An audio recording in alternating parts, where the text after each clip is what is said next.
Asam amino dan protein. Sebelum memperdalam protein, kita mengenal dulu apa itu asam amino. Ya, asam amino ini merupakan senyawa turunan asam karboksilat. Karena dalam gugus asam amino mengandung senyawa karboksil, yaitu COOH. Gitu. Selain senyawa karboksil, asam amino juga mengandung gugus amina. Ya, N dan H itu amina. Ketika N bertemu dengan karbon disebut dengan amino. Ya. Perhatikan struktur berikut.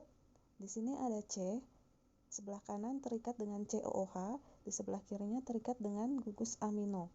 Dan bawahnya terikat dengan rantai samping, maksudnya rantai panjang alkil ya. Dan satunya lagi terikat dengan hidrogen. Nah, karena karbon ini terikat dengan 4 gugus yang berbeda, maka bisa dikatakan asam amino memiliki atom C chiral. Ini C chiral ya, karena atom C chiral itu adalah atom C yang terikat dengan keempat gugus yang berbeda. Ada satu asam amino yang tidak chiral, yaitu asam amino glisin. Gitu ya. Kemudian kalau dilihat dari bentuk karbonnya, asam amino ini masuk kategori karbon alfa. Tahu dari mana karbon alfa? Kita menghitung dari asam karboksilat. Asam karboksilat ini COOH. Sampingnya C, posisinya berarti alfa. Gitu ya. Masih ingat materi penamaan asam karboksilat dengan trivial? Nah, seperti itu. Kemudian penggolongan asam amino. Berdasarkan nilai nutrisinya, asam amino dapat dikelompokkan menjadi dua, yaitu asam amino esensial dan asam amino non-esensial. Perbedaannya di mana? Kalau asam amino esensial berarti asam amino yang penting, yang dibutuhkan oleh tubuh, tapi tidak diproduksi oleh tubuh. Maka, untuk mendapatkan asam amino esensial, kita harus makan makanan yang mengandung protein, seperti telur, daging, kacang-kacangan. Nah, itu mengandung asam amino esensial. Kemudian asam amino non-esensial. Asam amino non-esensial juga penting untuk tubuh. Ini biasanya sudah diproduksi langsung oleh tubuh kita. Ya. Sifat-sifat asam amino. Nah, ini yang harus digarisbawahi ini sifat-sifatnya.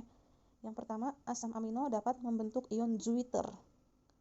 Yang kedua, asam amino bersifat amfoter. Kemudian, asam amino merupakan atom C chiral atau karbon asimetris.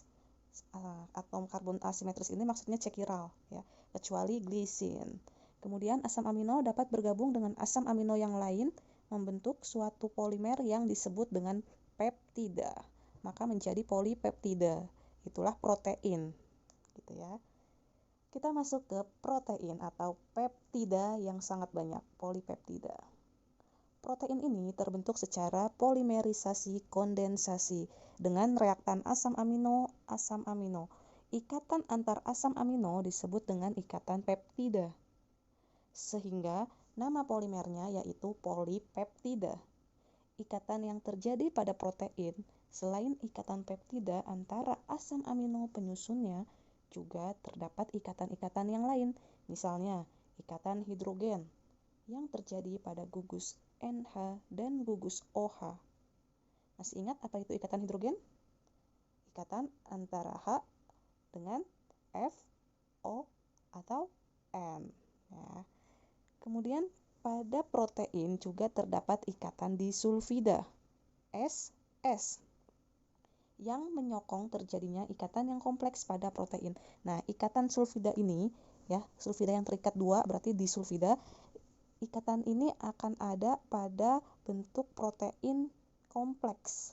Gitu. Jadi kalau monomernya cuma 2, itu tidak ada ikatan disulfidanya. Tapi kalau sudah sangat kompleks sampai membentuk struktur kuartener, itu nanti akan terlihat ikatan disulfidanya. Minimal struktur tersier udah mulai terlihat ikatan disulfidanya. Gitu ya. Nah, struktur tersier, kuartener itu merupakan struktur dari protein. Selain itu, ada juga struktur primer dan sekunder. Jadi, secara umum, protein ada 4 strukturnya, yaitu struktur primer. Yang kedua, struktur sekunder. Yang ketiga, struktur tersier. Dan yang keempat, struktur kuartener. Dan Kemudian klasifikasi gugus samping asam amino, nah ini hanya dilihat saja ya. Kemudian uji protein. Nah ini poin pentingnya nih, harus segera diingat. Uji protein yang pertama terkenal dengan uji Biuret. Uji Biuret ini kandungannya adalah natrium hidroksida dengan tembaga 2 sulfat. Persentasenya 1%.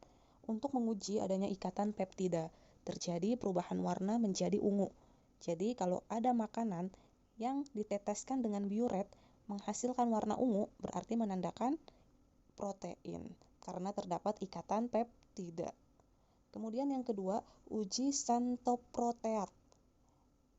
Ini reaktannya adalah asam nitrat dengan NaOH. Jadi kalau kalian ingin membuat uji xanthoproteat menggunakan reaktan ini.